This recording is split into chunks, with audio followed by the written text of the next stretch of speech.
One of the most important styles of questions you'll see are questions with radicals, because there's a lot of mistakes that happen here. If you're not familiar with the mistake that happens here, let me kind of show you. You may be looking at this video because you made the mistake, but just in case, what I'm going to do is I'll subtract this 4 over. So I'm going to get x, and then 3 minus 4 is negative 1.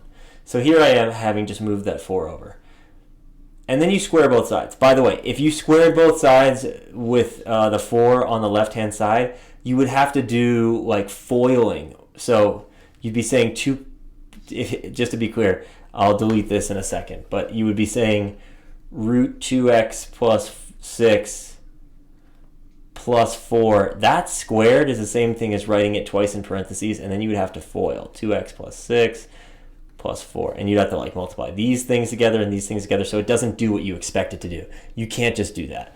Better to do, if there's still a trap, if you do it at like this. You subtract the 4 over, you get x minus 1. You square both sides is what people usually do. You get 2x plus 6. You get x minus 1 squared, which I will always write out like this because I don't want to forget about the foiling process. Forget about one of the middle terms or something. That's what's happened to me in the past. You're going to get x squared. You're going to get two groups of negative 1x, so that's negative 2x, and you're going to get negative 1 times negative 1, positive 1. Subtract this stuff over, x squared, you subtract 2x, you get negative 4x. You subtract 6, you get negative 5. And then people go, oh, I can factor this, which you can. X minus 5, x plus 1. And then people think the answers are, well, what values will make this 0? If x were a 5, or if x were a negative 1, you would get a factor, a 0 times something, which is always 0. So you would think there's two solutions. There is not. You have to go back to the original problem, or even you could just go back here and plug in these values and see what works. And there's going to be a domain issue. So let's just walk through what that domain issue is. If you put in a 5, this is totally fine. You're going to get, 5 times 2 is 10 plus 6 is 16. Square root of 16 is 4. 5 minus 1, 4. That works perfectly. The problem is if you put in a negative 1. If you put in a negative 1, you're going to get negative 2 plus 6, which is 4. Square root of 4 is not equal to negative 1 minus 1, which is negative 2. Square roots are only equal to positive values. And that can be really, really tricky. But it's tricky because negative 2 squared is 4.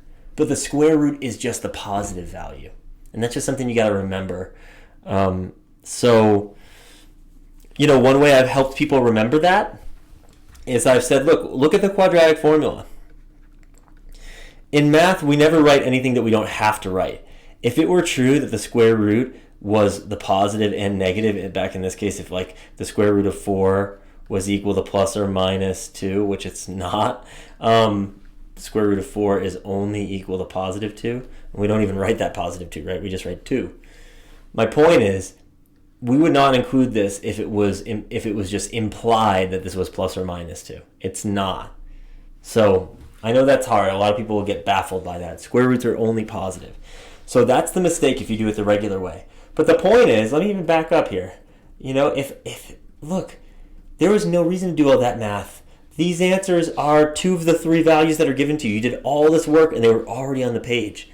Best thing to do is just start by just trying these out, right? And you just try out negative 1. And like I said, if you know that negative 1 times 2 is negative 2 plus 6, and whether or not, I'll move this 4 over, but you don't have to. And I guess let's just leave it where it is. Negative 1 plus 3 is negative 2. You go, look, the square root of this is 4. Square root of 4 plus 4 is not equal to negative 2. Right? So negative 1 doesn't work. You've now crossed off 3 answers. There's only one left. It's B. It's got to be B.